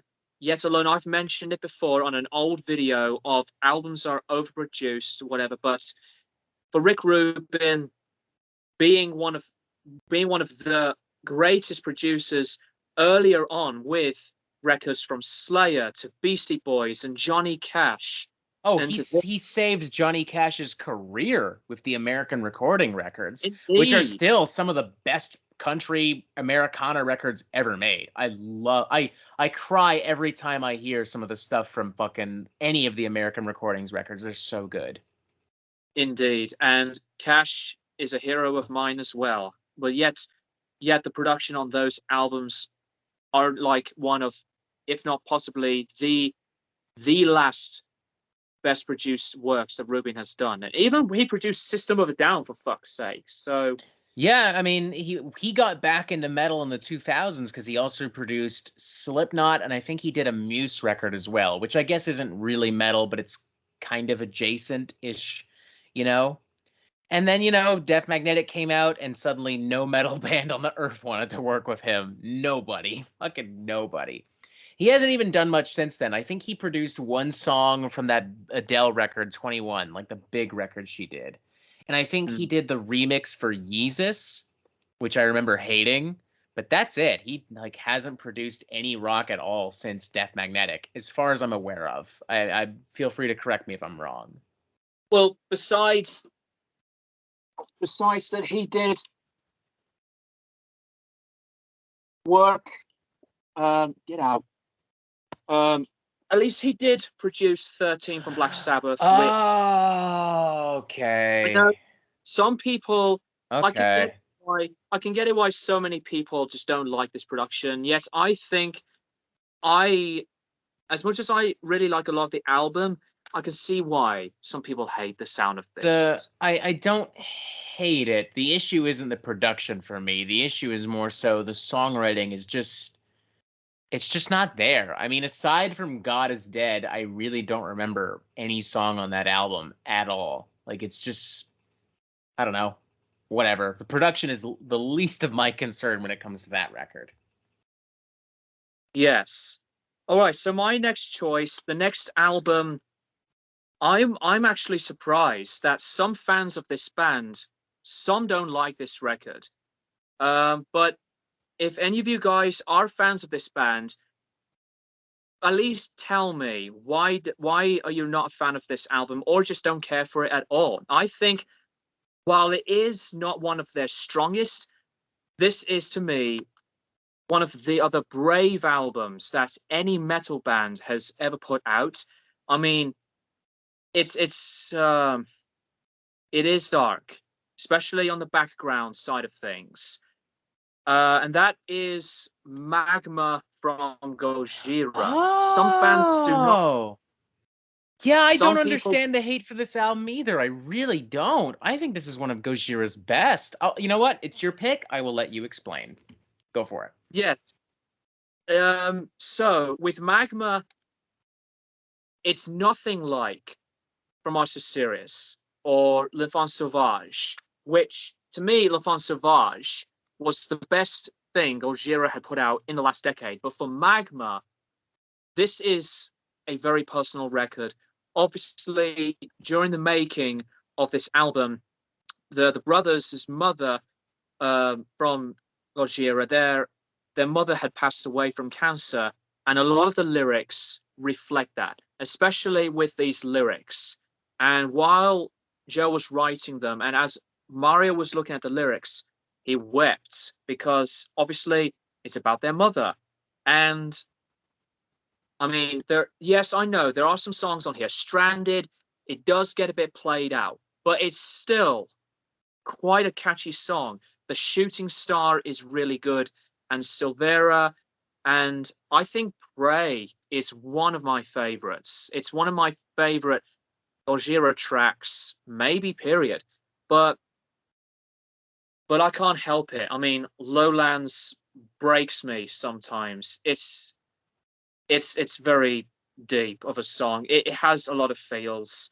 But not gonna lie, this production is beautiful. Beautiful production. And yet from Mars to Sirius and The Wave of Flesh, those kinds of album productions, they were pretty monstrous. But there was some really polished yet brilliant drum tones and guitar sounds. But I give much love to the brothers and the whole band for making an album like this, because I mean they've tackled on things on death before, like on The Way of All Flesh, and besides, the human evolution and political sides and environmental stuff. But Magma really did not deserve some of the backlash, and no wonder some people say that it's like the weakest thing they put out, but some people say it's one of the best records of 2016. So, and it is worth noting that you say that. MetalSucks.net did a poll for best album of the decade of the 2010s, and it was a fan poll. Magma was voted number one. What? I honestly think that the hate levied towards Magma is only because after Magma, Gojira suddenly became a household name. Because suddenly Gojira was playing big venues and doing big tours with big bands. And suddenly, this album was nominated for a fucking Grammy. And not just Best Metal Performance. It was nominated for Best Rock Album. Like a major award in a major category. So suddenly this album just became like, this is different. It made money. Therefore, I don't like it. Like, hey, if you genuinely dislike the album, more power to you. But I think deep down it has more to do with the fact that this album was successful more than the fact that it was, like, objectively terrible. Yeah, and I get it why some people don't like this album, but when you really pay attention, then just really judge it very negatively, fuck you if you think this is a bad record, because this... I love it. It's, like I said, one of my favorite Gojira records. I love the emotional rawness and honesty of this record. The production is next level. Like, as far as, like, a mainstream metal record is concerned, production-wise, it does not get better than fucking Magma. It's... honestly, I straight up, is a 5 out of 5 record for me. I fucking love it. S-tier shit, man.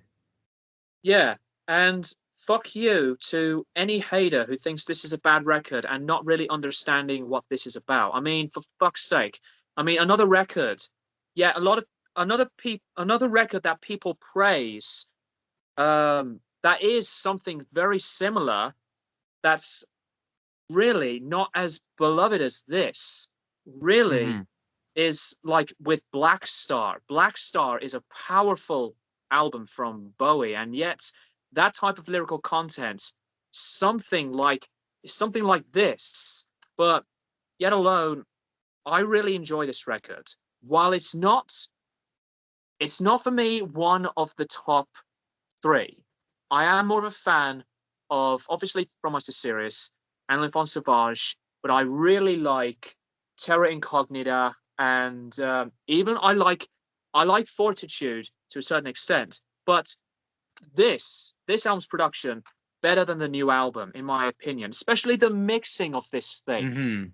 Especially, it's It's I like Fortitude, but Magma, it's not even a competition. Magma's a better record. I really like Magma.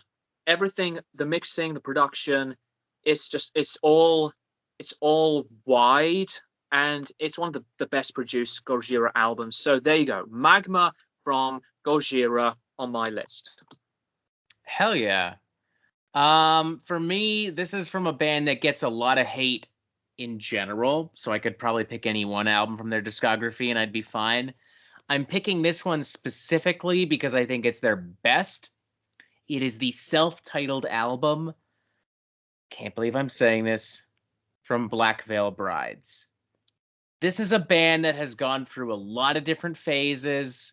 They did a concept album, which was fucking shit. They did some glam rock shit. They did some more straightforward heavy metal. They've gone through like post-hardcore and screamo and melodic metalcore. They've done it all. They've stolen music. They've stolen names. They've copied the likes of Avenged Sevenfold and Motley Crue. I am not going to argue that they're not disingenuous, because they are. But with this self-titled album, they realized if we're going to steal, we might as well steal from the best. And they said, let's just straight up do our version of the Black Album. Same type of songs, same types of rhythms and riffs, and let's even bring in Bob Rock, who worked on the Black Album, to produce the record. And the result is maybe not the most original rock record ever made, but without question, Black Veil Bride's best album. Like, it's not even up for fucking debate, at least as far as I'm concerned. I will concede that as a young teenager, I hated this band with an ever-glowing passion.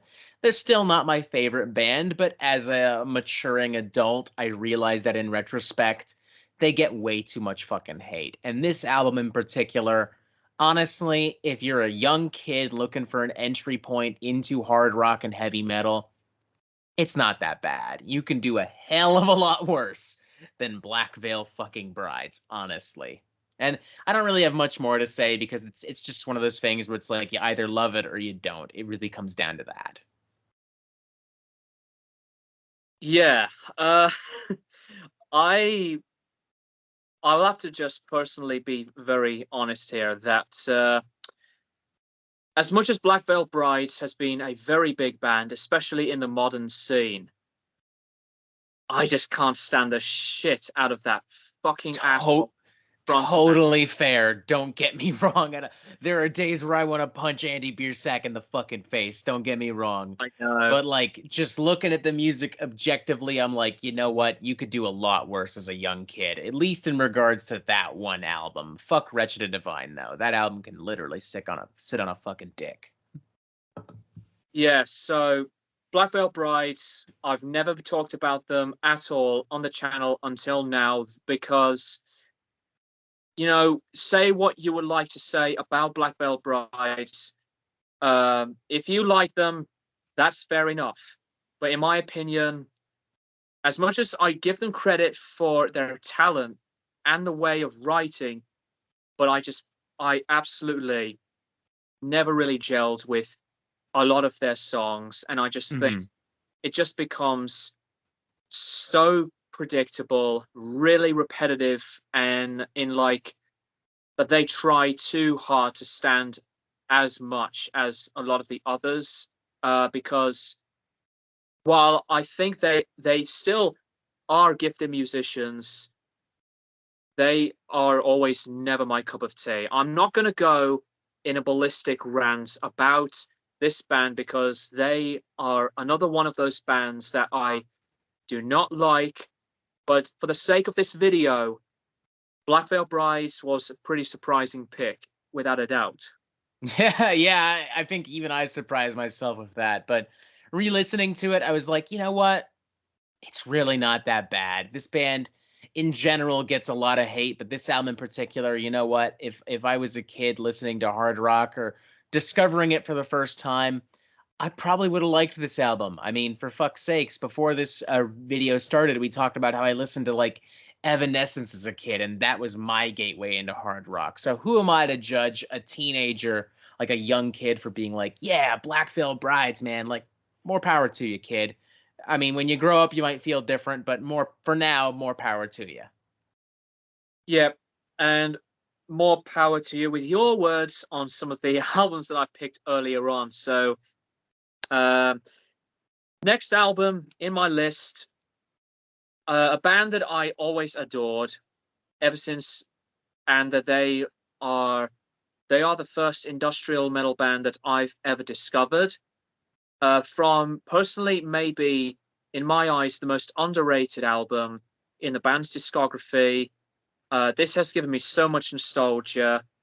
While to me, I can see why some people are not a fan of this record, as the previous one and even their legendary second studio album, although I am more of a fan of the follow-up to the legendary album. But yeah, I'm talking about Digimortal from Fear Factory. Oh, interesting. Okay. So Digimortal was one of those albums that I've been playing way too many times. I was obsessed with this record. This was when it was the final album for Dino Catharsis before he was out of action from the band. And this is, for me, the direction where they go into a phase on that kind of spectrum of new metal. And I genuinely love a lot of the simplicity that this album was. Some of it can be really pumping up adrenaline sounding and catchy, very memorable, especially like Linchpin to No One. And I have a lot of memories with the final track of this record, Never End. I even love the demo version of this track, possibly maybe more, because I actually heard Fear Factory through a PlayStation 1 game, believe it or not. Mhm. And there are some stuff on this record that I have always loved. Yeah, Back the Fuck Up can be really cheesy. It is my personal least favorite on this Is that album. so full disclosure, I've never listened to this album. Is that a real song title, Back the Fuck Up? Well, it is more of like a half rappy, half Fear Factory, new metal kind of vein, but it is that Oof. actual title. So Oh I my God, that's wonderful. I love it. I unironically love it. I never heard it, but I love it. yeah, so Digimortal is like what I think is like the finalization on their trilogy of the concepts, like onto Demanufacture and Obsolete.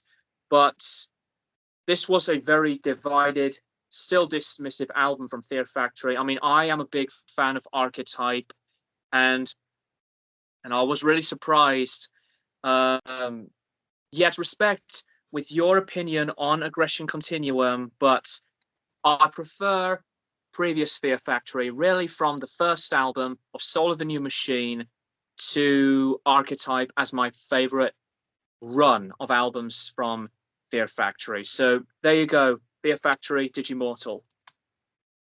Yeah, I mean, Fear Factory is a band that admittedly I kind of have to spend more time with. I'm familiar with the classics like Demanufacture and Obsolete, and of course the new stuff quite infamously.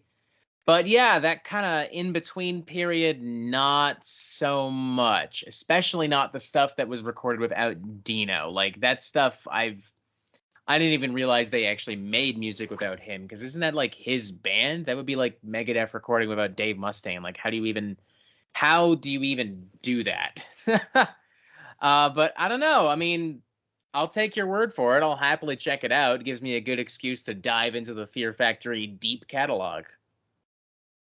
Yeah, so Fear Factory really started out with involvement with Dino Catharsis since the very beginning in the late 80s.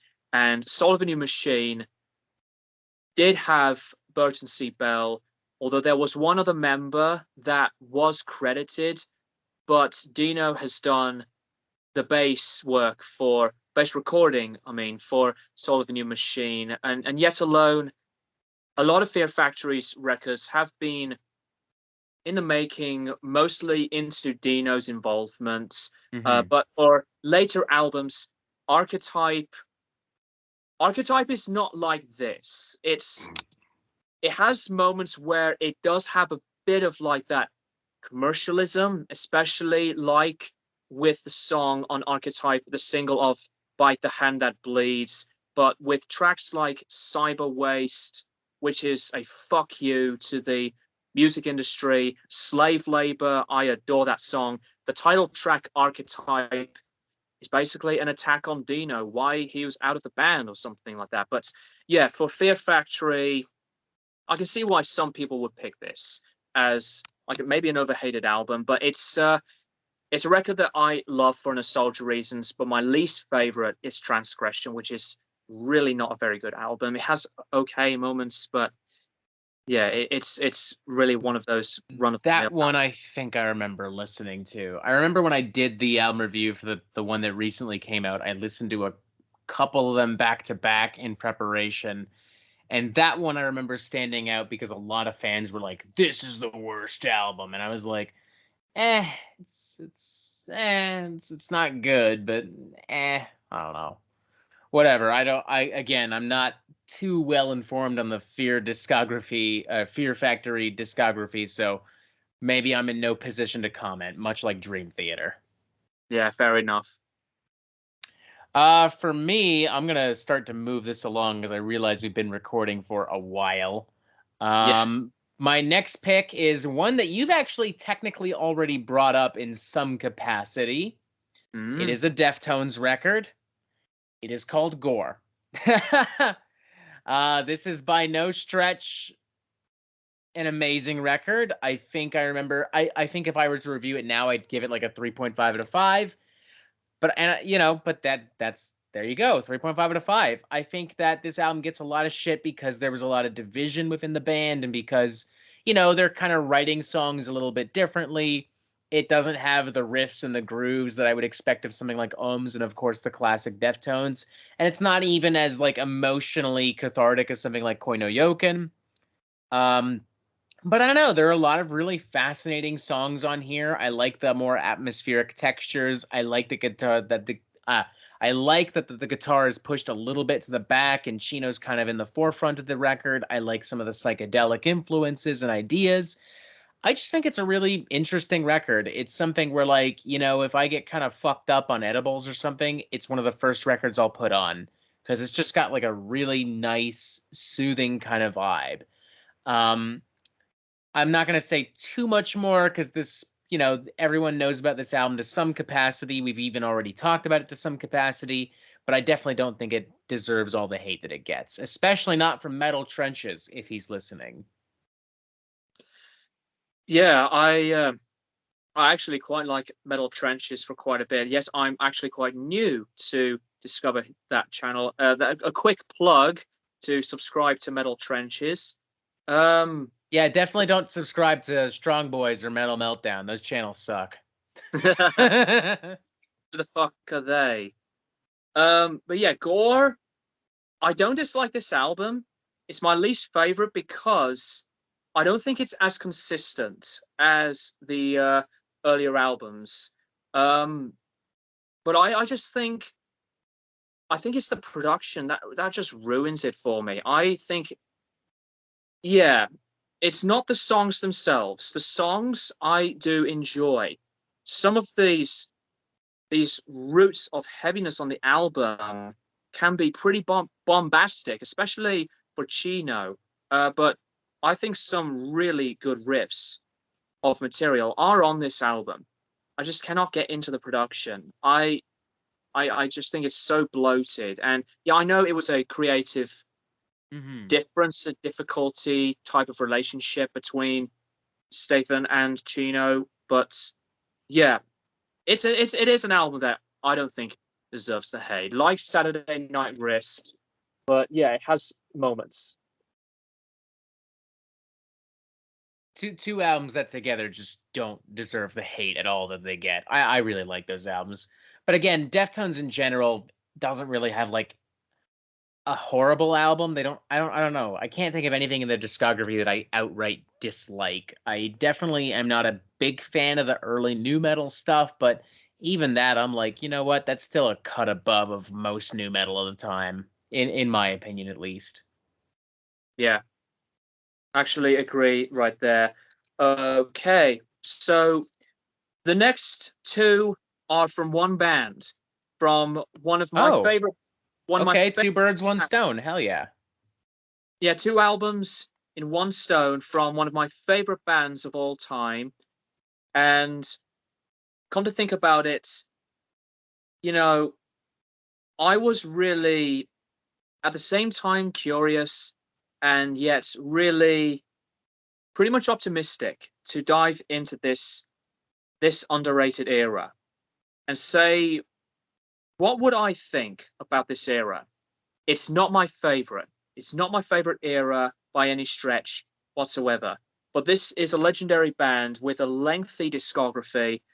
These two albums, I'm just going to go straight in and I'm just going to talk about the Blaze Bayley period of Iron Maiden. Yes, I know. So, Go ahead. I know. I look forward to this. Just like with your views onto my pick of Dream Theater, I actually do respect the Blaze Bayley period. I do know that Blaze's voice for touring with Iron Maiden, it was so awfully rough around the edges, and yet he was in big shoes when he was fronting one of the biggest bands of all time. The X Factor and Virtual 11 have been hated for separate reasons, so that's why I put them in here. The X Factor, I actually still do love this record. It's a record that it is at their darkest. I can understand why it can be boring for so many people. It's repetitive lyrically and musically. There are some tracks on this record that are so alike, but I love a lot of the stuff on here. Sign of the Cross is personally controversially my favorite Maiden song of all time. And yet alone, Bruce Dickinson's performance with that song, he puts in a different level that works very well. I love other songs on this record, like the Apocalypse Now inspired track of The Edge of Darkness, The Unbeliever, which is very underrated. Yes, there were some flat vocal notes from Blaze, and I give the album a lot of credit for personal reasons, especially for Steve Harris, because he was going through depression, and with what he's going through involving divorce and having suicidal thoughts, that really paints some picture on some of the tracks here. And this is another Maiden album that was produced at Barnyard Studios. The first, obviously, being No Prayer for the Dying. But I could really go on about this, but I've talked about the albums, for me, so many times already, why I love this record. But for Virtual 11, this was hated for a lot of reasons, especially the repetition that it really has got on some tracks. The notorious one of being the Angel and the Gambler, and I think Don't Look to the Eyes of a Stranger is one of the worst Maiden songs. Production wise is really good. That this one was more raw. Virtual 11 for me has moments that I like some tracks. I love tracks like The Klansman and The Educated Fool and Como Estas Amigos. When Two Worlds Collide, I'm not a fan of that track whatsoever. And I think Lightning Strikes Twice is a filler throwaway song. And I was really surprised that Collector's Guide to Heavy Metal gave this album a 0 out of 10, which did not deserve that. Yeah, I mean, it's not my favorite record, but it's definitely not a 0 out of 10. It's, I don't know. I'll say this about the Blaze Bayley period. Whatever issues I have with those records is not Blaze's fault. The band is, as you said, Steve's going through depression and a divorce. And Blaze has big shoes to fill. Like, I would feel bad for anybody trying to replace Bruce fucking Dickinson, one of the most dynamic and iconic metal frontmen, rock frontmen, really, of all time. there are definitely, there are issues with both those records, but considering everything the band was going through and considering everything that led up to it, it's hard to be like super upset with those records. They're not my favorites. Virtual 11, I think especially, I'm just like, I'm sorry, that record put me to sleep. But you know what? I don't despise them. It's just one of those things where I'm like, you know what? It's not for me. And to Blaze's credit, he's done lots of cool solo records since leaving Iron Maiden. So again, clearly it's not an issue of him being untalented. It's more an issue of him maybe not being the right choice, or rather being, being forced to fill in for somebody who just can't be replaced. It's that simple. Yeah, and I do understand at that time that many Maiden fans were really angry about the departure of Bruce Dickinson, because after Fear of the Dark, he left to pursue a solo career, so he was disillusioned with the state of Iron Maiden. But for Blaze Bayley, as much as I am a fan of him, and his solo stuff, by the way, guys, is some of it's very, very good, and his new album is really good too. I can't remember the name of the new album, but I remember listening to it back in March when it came out. And now that I think about it, it's one of the better, like, trad heavy metal records released all year. It's a really fucking good album from start to finish. It's War Within Me. So, yeah, the X Factor and Virtual 11 from Iron Maiden, I think, are overhated. As much as I am a big fan of this album, Virtual 11 is a record that is never one of my favorites, but I like the record quite a bit. So, yeah, I'll move on from these two records. So, Blaze Bayley era Iron Maiden. Nice. I'm curious to see how Maiden fans are going to respond to that. Yes. I'm going to try and do two birds, one stone here, not because they're from the same band, more so because I have a lot to say about one record, not so much to say about the other. The first of these being Fear Inoculum from Tool. Oh, let me be clear here. I don't even really give a shit about Tool. So when this album came out, I was just like, yep, it's another Tool record. Straight up. So while all the Tool fans were losing their fucking minds because apparently it was so drastic of a departure from the previous records, or it just wasn't up to par, I listened to it and I was just like, yeah, it's all right. It's another Tool record. Another Tool record. That's it. That's all I have to fucking say about that goddamn album. It's a Tool album. I do not understand why it's like so horrible in comparison to other Tool albums. I just don't get it. I was just gonna think about adding that album in the list as soon as I was thinking about my list. So, so it's a good thing I brought it up then. Yes. I will save my honorable mention for last, as I've said in the start of the video, but I think Fear Inoculum is an overhated album.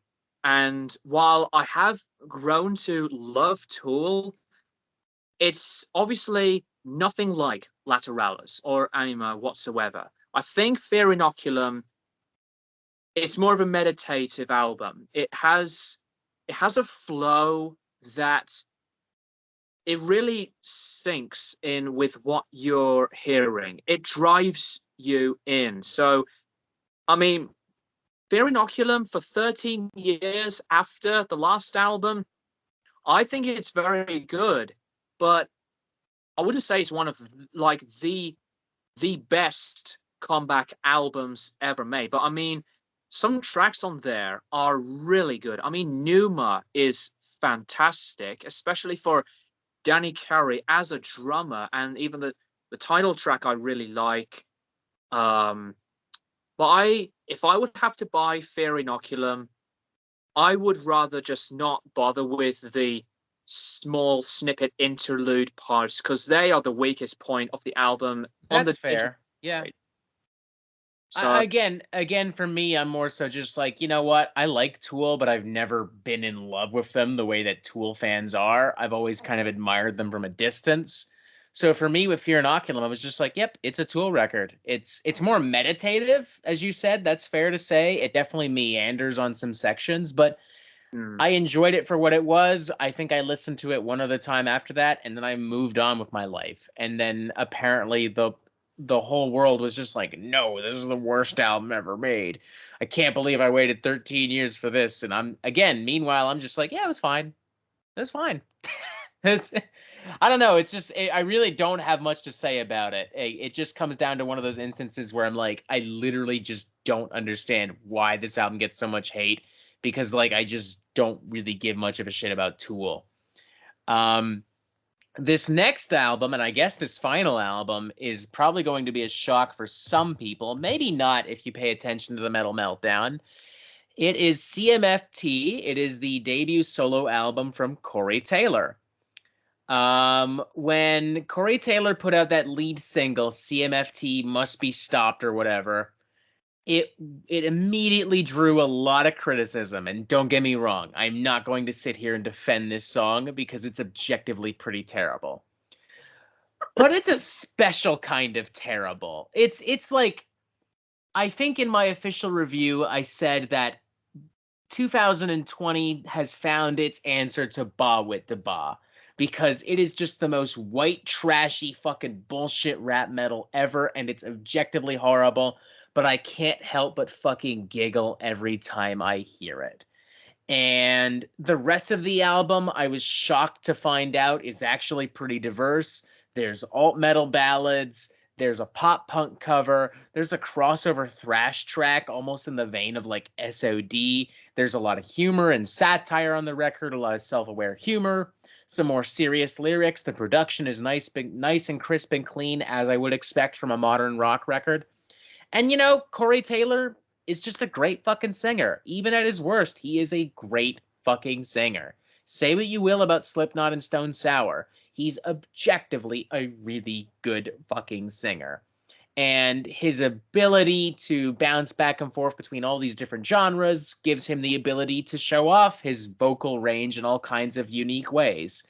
It's stupid at times. There are definitely some duds on that record, but you know what? Shoot me. I thought it was pretty good. Definitely does not deserve the hate that it gets. Definitely does not.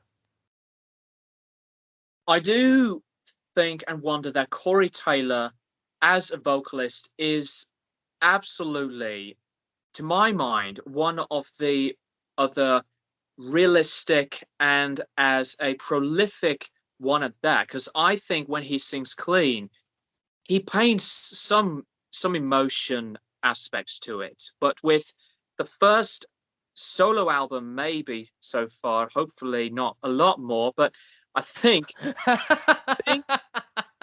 the new Corey Taylor album is, I think it's enjoyable, but it's far from being a bad record. Yes, there are really cheesy songs, especially that awful title track and that cringy music video.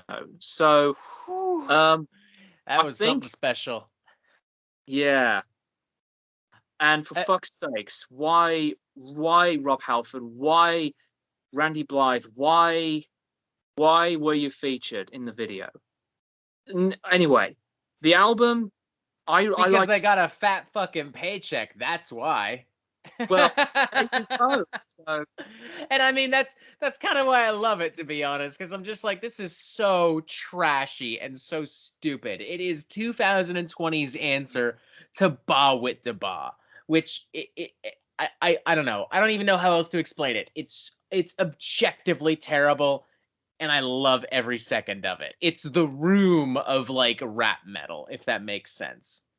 I will have to accept that. It's so bad, it's hilarious. Oh, it makes me laugh every fucking time. I love it. I love it. And the way I see it, if something makes you laugh, then is it really that bad? Honest to God. Yeah. That chorus. Yeah. Doesn't that just make you want to pound a Four Loko and punch somebody? So fucking terrible. I love it. Yeah. Oh, man. There are some points on the album where some songs that Corey felt pretty heartfelt, especially one song, I can't remember which one, that has more of the piano direction, that it's really a dedication to his wife, and I thought that was really nice. Some of the more hard rocky flares on the album I quite dug, but just because that it's not like Slipknot or Stone Sour does not mean you should just, go fucking angry and say that this album's trash. Stick to the heavier stuff because, for fuck's sake, I love variety. And Corey, being in one of the biggest bands of all time, two bands being household names in modern metal. Not enough people talk about that, but Corey Taylor is the closest we'll get to like a Mick Jagger level rock star in this generation. It's that fucking simple. Yes. So it does not mean that you shouldn't let Corey go in a totally opposite direction to what you are used to listen to from one of the biggest frontmen of modern metal. So yeah, CMFT from Corey Taylor. I quite like the album, but it's a bit of a disappointment for me, as I've talked about it before, because there were some cringy moments, and it's not a record that, for me, has like a well arranged set of tracks that delivered that would resonate with me. But it's not that bad of an album. So my last pick. This is the number one album that many fans say it's the worst thing they've ever put out. And I do defend this band's era so much because I actually have put in some of the albums from this era as one of my favorite albums from this band alone. Coming from my favorite heavy metal band of all time, being Black Sabbath, I don't give a shit. I do defend Forbidden for some time. So, I know this album. There you go again. Nope. I have my reasons. This is what the Metal Meltdown is like. What he's like with whatever type of conversation he's talking about to any of his viewers. He's being himself as much as me. But Forbidden, I hated this album when I did try to discover Black Sabbath than just thinking of only the Ozzy era. And it obviously the Dio era. Both legendary eras in their own right, with Ozzy and Dio.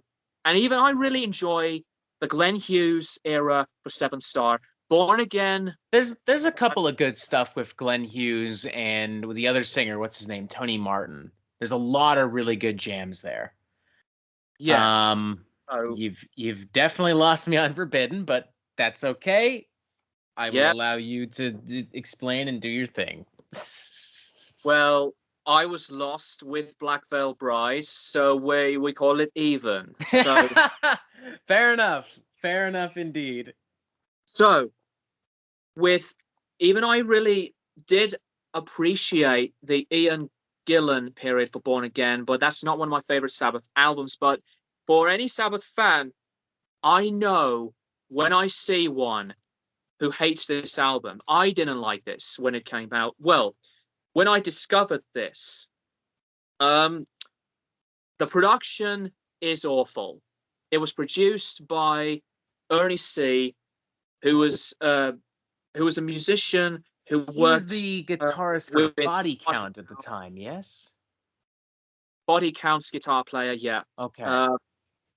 And I think the album is hated mainly because of the Illusion of Power and for other reasons. The Illusion of Power, don't get me wrong, to me, is the worst Black Sabbath song of all time. It tries way too hard to be political, and with Ice-T's guest appearance, it comes off as really off balance, and it's an awful song. It feels like somebody fucking listened to like a Body Count and then like tried to form a Body Count cover band. And then they said, oh, now that we're doing this, let's also make original music. Like, it is a bad fucking song. Oh my God. Yeah. So when I re-ranked the Black Sabbath discography, this was placed bottom. It used to be Born Again, but the more I thought about it, as I was replaying a ton of Sabbath, this has to be at the bottom of the barrel because it did not age well. It's not a very well aged record. As I said, the production's awful. Some of the songs I do not care for. I'm not a fan of Sick and Tired to tracks like Get a Grip, which is okay. I Won't Cry for You is a decent ballad. Forbidden, the title track, is my personal favorite. I don't mind and got comfortable with Shaking Off the Chains, yet alone the vocals following the guitar riff in the verse sections can be pretty well. It's generic. That's all I'd say. It's generic, but it's not a bad song. I quite like the riff in the bridge section. It kind of sounds like you don't like this album. I'm curious why it's in this video. Well, I mean, I there are songs that I don't like on the album, but I like some of the songs on here. That's Okay. not the whole album's bad. I like the title track, Forbidden, as I've said. Rusty Angels, I think, is very underrated. Kiss of Death, the final song, is not bad. Can't Get Close Enough is really a bit dire, to be honest. It's just melodramatic. It does have some of the weaker vocal performances from Tony Martin and lyricism as well. They come off as really weak in comparison to lyrics from The Eternal Idol and Tear. I really like Tear very much. I mean, my personal... Tear's pretty good, but I'd say of the Tony Martin stuff, Eternal Idol is really good. Like, way better than it has the right to be. Yeah, absolutely agree. I was going to say that The Eternal Idol is my favorite Tony Martin Sabbath album. Mm-hmm. And it is one of my really high favorites, as well as Tear. I did like Headless Cross. I understand some Martin fans say that's the best one. It's The Eternal Idol for me. For cross purposes, it has moments, but I actually think it's a very underrated Sabbath album. It used to be really high in my list, but the more I was thinking about it as I re-ranked the discography, as I've said, cross purposes was lowered down. But for Forbidden, I can see why some people say this album's a piece of shit. It's the worst thing that Tony Iommi and Black Sabbath in general has ever put out. But I quite like this record. Yet alone, it's a really big mixed bag, as well as with Virtual 11, in my opinion. So, yeah, Forbidden by Black Sabbath as the last one into my list.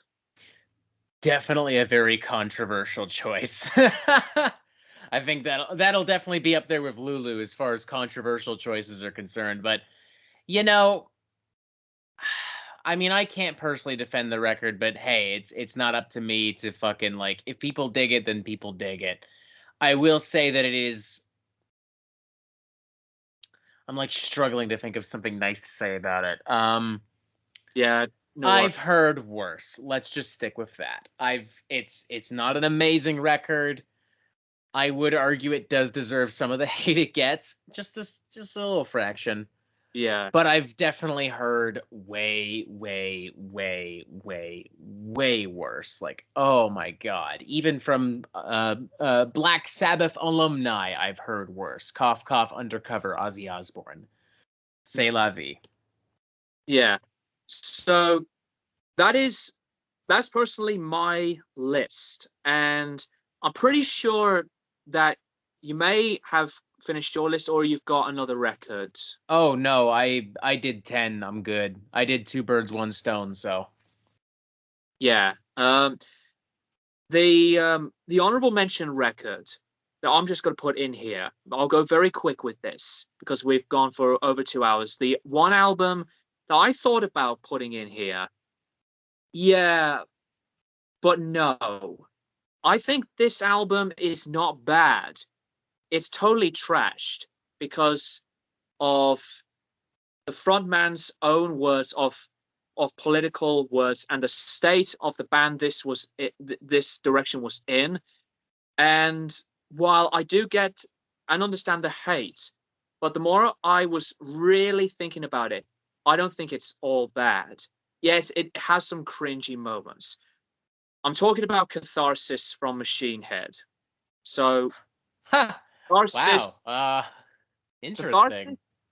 Catharsis is an album that was totally despised. Yet, yeah, I think I remember giving it a 1.5 out of 5 myself. So yeah. Yeah, so with Machine Head being one of my longest favorite metal bands of all time, I do know that some Machine Head fans just do not like records like The Burning Red or even Supercharger. But I think with Supercharger, that one it's close to being my least favorite. I actually quite dig The Burning Red. But with Machine Head, in terms of quality material, I love The Blackening and Onto the Locust, and even with Through the Ashes of Empires and Burn My Eyes. But for Catharsis, obviously this is Rob Flynn going so angry with his own beliefs in his own outcry of political opinions. And while I do understand what he was going through, but it does have some flaws. I mean, Bastards is one of the weakest Machine Head songs, and there are some songs on the album where musically I quite dig, but lyrically was butchering, and that's disappointing to me. So Catharsis is not one of those albums that is like all trash. So I quite understand why it was made this way, but this was the breaking point for Machine Head, in my opinion. And I really hope that the new album is going to be somewhat more sufficient than what Catharsis was. I think it's got some pretty strong grooves and riffs. I think the production is actually decent. I don't even really mind the angrier, more political lyrics. And I'm not just saying that as a pretty left-leaning person. I just, there's an honesty to it, a don't give a fuck kind of attitude to it that I admire. But I think it could have been a lot better executed. Like, that occupies a territory much like the Ministry records, the recent ones, where I'm like, Al, I don't disagree with you on a lot of these issues, but you need to communicate them a lot fucking better. And it's a shame because, Rob Flynn has since become kind of a punching bag for metal. And I don't know. I hope that the new album, whenever it arrives, who knows when it will arrive at this point, but I hope that it delivers. I hope that it can balance what he wants to do with the band with what people expect from the band, because otherwise he's got a rough go ahead of him. Yeah, I actually do agree with that, because I mean, with Machine Head, especially with earlier albums like Burn My Eyes, that was a very politically charged album, but with contents that in my opinion, that sound way more relevant than what Catharsis was. I mean, Let Freedom Ring with a Shotgun Blast is arguably more poignant now than it was then. Like, you can do, contrary to what some metalheads would like to believe, it's easy to have politically charged music without it being obnoxious. Napalm Death did it for years. Black Sabbath, as far back as War Pigs. Like, anyone arguing that politics have no place in metal is not paying attention. But just the execution of Catharsis is where everything went to shit. Like, it could have been way, way better communicated. That's really what it comes down to. Yeah, exactly that. So Catharsis by Machine Head could have been a contender, but it's an honorable mention and the only one at that. And as I would have put in Fear Inoculum in here as well, but that would have been an honorable mention. So yeah. Anyway, there you have it, guys. So that's our own separate lists of albums that we do defend that are overhated. Say what you say about these records in the comments down below. And before we sign off, do check out the Metal Meltdown on YouTube and subscribe to the channel, as he's been one of my favorites, and I appreciate his own take of reviewing albums and his own creative freedom of whatever he wants to talk about. So yeah, definitely go to his channel and watch his videos, and I do recommend it. Well, thank you very much, and thank you for having me on here. Everyone, make sure to subscribe to Strong Boys 19 if somehow you haven't already. I don't know, you're just scrolling the internet and this pops up. And as he said, tell us what you think about these albums. If you agree, if you disagree, you know, be respectful. Just a thought. It might not hurt to not, you know, threaten to punch somebody because they have the audacity to disagree with you. That'd be great. I don't know, nice change of pace. And yeah, that's it for me. Thank you very much for having me on here. You are very welcome, and you know, by all means, if we're going to make something like this again, whenever we're both free, then I am happy to do it. So at least we have some shockers, some shits and giggles, but at the end of the day, it is what it is, and that's what it's all about, for making a video with one another on what we are going to talk about on anything. So there you go, guys. Like I said, subscribe to the Metal Meltdown. Thank you guys for watching. And as always, I will keep you guys posted for more videos in the near future.